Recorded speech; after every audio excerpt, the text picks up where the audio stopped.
शुक्लां भरदरं विष्णुं शशिवर्णं चतुर्भुजं प्रसन्नवदनं ध्यायेत् सर्वविघ्नोपशान्तये। गुरुब्रह्मा गुरुविष्णु गुरुदेवो महेश्वरः गुरुसाक्षात् परब्रह्म तस्मै श्रीगुरवे नमः। सरस्वती नमस्सुभ्यं वरदे कामरूपिणी विद्यारम्भं करिष्यामि सिद्धिर्भवतु मे सदा। पद्मपत्र विशालाक्षी पद्मकेशवस्वरूपिणी नित्यं पद्मालयां देवी सा मां पातु सरस्वती। भगवती पूर्णेन्दुबिम्बावनामा गुरुभ्यो नमः। सीतारामदास गुरुभ्यो नमः। सीताराम गुरुभ्यो नमः। साईराम गुरुभ्यो नमः। मा मातायै नमः। आदिलक्ष्मी मातायै नमो नमः। ओम नमः शिवाय। हर हर महादेव शंभो शंकर। సదాశివాయ విశ్వేశ్వరాయ వీరభద్రాయ గన్నాథాయ ప్రజాపతియే నమో నమః. ఈరోజు కార్తీక మాస పురాణము 12వ అధ్యాయము ప్రారంభం. ద్వాదశి ప్రశంస. ముందుగా మహారాజా, కార్తీక మాసమున కార్తీక సోమవారమున కార్తీక ద్వాదశి వ్రతమును గురించి సాలగ్రామపు మహిమలను గురించి వివరించదా వినుము అని వశిష్ఠ ముని ఈ విధంగా చెప్పుచూ ఉన్నారు. ఏమయ్యా అంటే, కార్తీక సోమవారం నాడు ఉదయం లేచి కాలకృత్యములు తీర్చుకొని నదికి వెళ్ళి స్నానం చేసి ఆచమనం చేయవలేను. తరువాత శక్తి కొలది బ్రాహ్మణులకు దానమిచ్చి ఆ రోజంతయు ఉపవాసం ఉండి సాయంకాలము శివాలయమునకు కానీ విష్ణువు ఆలయమునకు కానీ వెళ్ళి దేవుని పూజించి నక్షత్ర దర్శనం చేసుకుని పిమ్మట భుజింపవలేను. ఈ విధంగా చేసిన వారి సకల సంపదలు కలుగుటయేగాక మోక్షము కూడా పొందుదురు. కార్తీక మాసంలో శని త్రయోదశి వచ్చిన ఏళ్ళ నా వ్రతం ఆచరించిన 100 రెట్లు ఫలితము కలుగును, అనగా 100 రెట్లు ఫలితము కలుగును. కార్తీక శుద్ధ ఏకాదశి రోజున పూర్ణ ఉపవాసం ఉండి అర్ధరాత్రి ఆ రాత్రి విష్ణువాలయంకు వెళ్ళి శ్రీహరిని మనసారా ధ్యానించి శ్రీహరి సన్నిధిని పురాణ కాలక్షేపం చేసి మరునాడు బ్రాహ్మణ సమారాధన చేసిన 1,000,000 యజ్ఞముల ఫలితం కలుగును. ఈ విధంగా చేసిన వాళ్లకు సూర్యగ్రహణ సమయమున గంగానదిలో స్నానం చేసి 1,000,000 బ్రాహ్మణులకు భోజనం చేసిన దానము ఎంత పుణ్యము కలుగునో దానికంటే అధికంగా ఫలము కలుగును. కార్తీక శుద్ధ ద్వాదశి నాడు శ్రీమన్నారాయణుడు శేషపానుభవం నుండి లేచును గనుక కార్తీక శుద్ధ ద్వాదశి వ్రతము విష్ణువునకు ఇష్టము. ఆ రోజున శ్రీమంతులు ఎవరైనాను ఆవు కొమ్ములకు బంగారు తొడుగులు తగిలించి ఆవు కాళ్ళకు వెండి డెక్కలు తగిలించి దూడతో సహా బ్రాహ్మణులకు దానమిచ్చిన ఎట్లా ఆ ఆవు శరీరమందు ఎన్ని రోమములు గలవో అన్ని సంవత్సరములు ఇంద్రలోకంలో సర్వసుఖములందు పొందుదురు.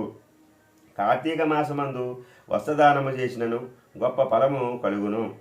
మరియు కార్తీక శుద్ధ పాఠ్యమి రోజున కార్తీక పౌర్ణమి రోజున కంచుపాత్రలో ఆవు నెయ్యి పోసి దీపం ఉంచిన వారు పూర్వజన్మనందు చేసిన సకల పాపములు హరించును. ద్వాదశి నాడు యజ్ఞోపేతములు దక్షిణతో బ్రాహ్మణులకు దానమిచ్చిన వారు ఇహపర సుఖమును పొందగలరు. ద్వాదశి రోజున బంగారు తులసి చెట్టును కానీ సాల గ్రామంను కానీ ఒక బ్రాహ్మణులకు దానమిచ్చిన ఎడల 4 సముద్రాల మధ్య ఉన్న భూమిని దానము చేసినంత ఫలము కలుగును.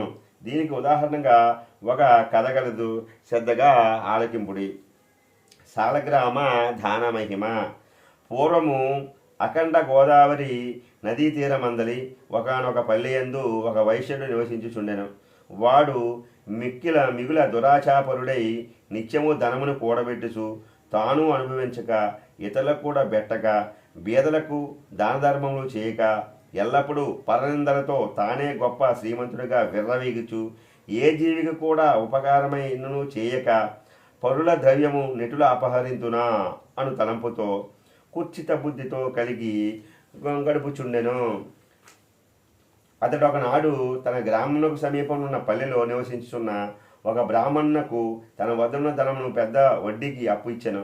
మరికొంత కాలముకు తన సొమ్ము తన హోమనుడుగా ఆ విపుడు, అయ్యా, తమకి ఇయ్యవలసిన ధనము 1 నెల రోజుల గడువులో ఇవ్వగలను. మీ రుణం ఉంచుకోను. ఈ జన్మలో తీర్చని ఎడల మరు జన్మము మీ ఇంట ఏ జంతువుగానే పుట్టి అయినా మీ రుణం తీర్చుకోగలను అని సవినయంగా వేడుకొనెను. ఆ మాటకు ఆ కోమటి మండిపడి, అట్లు వీల్లేదు, నా సొమ్ము నాకు ఇప్పుడే ఇయ్యవలేను, లేనిలా నీ కంఠం నరికివేయుదును అని ఆవేశం కొలది వెనక ముందు ఆలోచించక తన మొలన్న కత్తితో ఆ బ్రాహ్మణుని కుత్తుకు పోసెను. వెంటనే ఆ బ్రాహ్మణుడు గిలగిల తన్నుకొని చనిపోయాను. ఆ కోమటి భయపడి అక్కడనే ఉన్నచో రాజుభట్లు వచ్చి పట్టుకుందురని భయపడి తన గ్రామంలోకి పారిపోయాను. బ్రాహ్మణ హత్య మహాపాపం కనుక అప్పటి నుండి ఆ వైశ్యునకు బ్రహ్మహత్యా పాపము ఆహ్వానించి కుష్టి వ్యాధి కలిగి నానా బాధలు పడుచు మరి కొన్నాళ్లకు మరణించెను. వెంటనే యమదూతలు వచ్చి ఆ కోమండవాడిని తీసుకుని పోయి రౌరవాది నరకకోపంలో బడద్రోసిరి. ఆ వైశ్యునకు ఒక కుమారుడు గలడు. అతని పేరు ధర్మవీరుడు. ఆ పేరునకు తగినట్లుగానే తండ్రి సంపాదించిన ధనమును దాన ధర్మములు చేయుచు పుణ్యకార్యములు ఆచరించుచు నీడ కొరకై చెట్లు నాటించు నూతులు చెరువులు త్రవ్వించుచు సకల జనులను సంతోషపెట్టుచు మంచి కీర్తిని సంపాదించను. ఇట్లుండగా కొంతకాలంకు త్రిలోక సంచారి నారదుల వారు యమలోకము దర్శించి భూలోకమునకు వచ్చి త్రోవలో ధర్మవీరుని ఇంటికి వేంచేసిరి. ధర్మవీరుడు నారదుల వారికి సాష్టాంగ దండ ప్రమాణములు ఆచరించి విష్ణుదేవునిగా భావించి పాద్యాది విధుల చేత సత్కరించి చేతులు జోడించి, మహానుభావ, నా పుణ్యం కొలది నేడు తమ దర్శనం లభించింది. నేను ధన్యుడను. నా జన్మ తరించింది. నా ఇల్లు పావనమైంది. శక్తి కొలది నే చేయు సత్కార్యములను స్వీకరించి తమరు వచ్చిన కార్యమును విశదీకరింపుడు అని సైనుడై వేడుకొనెను. అంత నారదుడు చిరునవ్వు నవ్వి, ఓ ధర్మేరా, నేను నీకు ఒక హితవు చెప్పదలిసి వచ్చి తిని. శ్రీ మహావిష్ణువునకు కార్తీక మాసంలో శుద్ధ ద్వాదశి మహాప్రీతికరమైన దినము. 4 జాతుల్లో నే జాతి వారైన స్త్రీ అయినా పురుషుడైనా జారుడైనా చోరుడైనా పతివ్రత అయినా వ్యభిచారి అయినా కార్తీక శుద్ధ ద్వాదశి రోజున సూర్యుడు తులారాశి ఎందు ఉండగా నిష్టగా ఉపవాసం ఉండి సాలగ్రామ దానములు చేసిన వెనుకటి జన్మలందు ఈ జన్మందును చేసిన పాపములు పోవును. నీ తండ్రి యమలోకంలో మహానరకము అనుభవించి ఉన్నాడు. అతన్ని ఉద్ధరించుడికై నీవు సాలగ్రామ దానం చేయక తప్పదు. అట్లు చేసి నీ తండ్రి రుణం తీర్చుకొను అని చెప్పాను. అంతటి ధర్మవీరుడు, నారద మునివర్య, నేను ఆ గోదానము భూదానము హిరణ్యదానం మొదలగు మహాదానములు చేసి ఉండిని. అటువంటి దానం చేయగా నా తండ్రికి మోక్షము కలిగినప్పుడు సాలగ్రామ దానమనే రాతిని దానము చేసి నంత మాత్రం ఆయన ఇట్లు ఉద్ధరింపబడిన అని సంశయం కలుగుతున్నది. దీనివలన ఆకలి కొన్న వారికి ఆకలి తీర్చునా, దాహం కొన్న వారికి దాహం తీర్చునా కాక ఎందుడికి దానం చేయవలేను. నేను ఈ సాలగ్రామ దానం మాత్రం చేయజాలనని నిష్కర్షగా నారద మహర్షితో పలికాను. ధర్మవీరుని అవివేకమునకు విచారించి, వైశ్యుడా, సాలగ్రామమును శిలామాత్రముగా ఆలోచించేవి, కానీ అది శిల కాదు, శ్రీహరి యొక్క రూపము. అన్ని దానముల కంటే సాలగ్రామ దానము చేసినచో కలుగు ఫలమే చాలా గొప్పది. నీ తండ్రిని నరకబాధను విముక్తిని నించితివేమి. ఈ దానము తప్ప మరొక దానం లేదని చెప్పి నారదుడు అక్కడి నుంచి వెడలిపోయాను.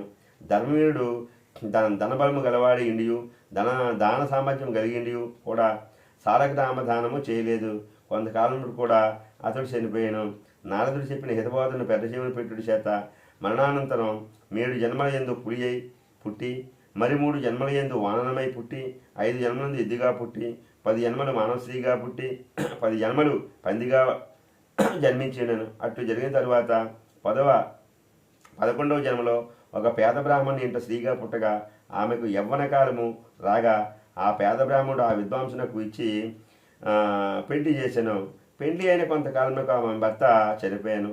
చిన్నదనం మందే ఆమెకు అష్టకష్టములు సంబంధించినందులకు తల్లిదండ్రులు బంధుమిత్రులు చాలా దుఃఖించరి. తండ్రి ఆమెకు ఈ విపత్తు ఎందువలన కలిగను అని తన దివ్య దృష్టితో గ్రహించి వెంటనే ఆమె చేత సాలగ్రామ దానం చేయించి, నాకు బాలవైద్యమునకు కారణమైన పూర్వజన్మ పాపం నశించుగాక అని చెప్పించి సాలగ్రామ దాన ఫలము దారవోయించెను. ఆ రోజు కార్తీక సోమవారం ఒకటి వలన సాలగ్రామ దాన ఫలంతో ఆమె భర్త జీవించెను. పిదప ఆ నూతన దంపతులు చిరకాలము సకల సౌఖ్యములతో జీవించి జన్మాంతరమున స్వర్గమునకి ఎగిరి మరికొంత కాలమునకు ఆ బ్రాహ్మణ పుత్రిక మరొక బ్రాహ్మణి ఇంట కుమారుడిగా పుట్టి నిత్యము సాలగ్రామ దానము చేయుచు ముక్తి పొందెను. కావున ఓ జనక, కార్తీక శుద్ధ ద్వాదశి రోజున సాలగ్రామ దానం చేసిన దానఫలము అంతా ఇంత కాదు, ఎంతో ఘనమైనది. కావున నీవును ఆ సాలగ్రామ దానమును చేయుము. ద్వాదశాధ్యాయము అనగా 12వ రోజు పారాయణ సమాప్తము. సద్గురు సాయినాథార్పణమస్సు. శుభం భవతి. అఖిలాండకోటి బ్రహ్మాండ నాయక రాజాదిరాజ యోగిరాజ పరబ్రహ్మ శ్రీ సచ్చిదానంద సమర్థ సద్గురు సాయినాథ్ మహారాజ్ की जय. సద్గురు సాయినాథ్ మహారాజ్ की जय. సాయినాథార్పణమస్సు. శుభం భవతి. ఓం నమ శివాయ. హర హర మహదేవ శంభో శంకర. సదాశివాయ విశ్వేశ్వరాయ వీరభద్రాయ గణనాథాయ ప్రజాపతయే నమో నమః. శ్రీశైల మల్లికార్జునవాసాయ కాశీ విశ్వేశ్వరాయ పడిశాచల క్షేత్ర వీరభద్రేశ్వరాయ పోలవరం శ్రీ మహానందీశ్వరాయ నమో నమః. నమో నమః. నమో నమః. నమో నమః. ఓం నమ శివాయ. ఓం నమ శివాయ. ఓం నమ శివాయ. హర హర మహాదేవ శంభో శంకర.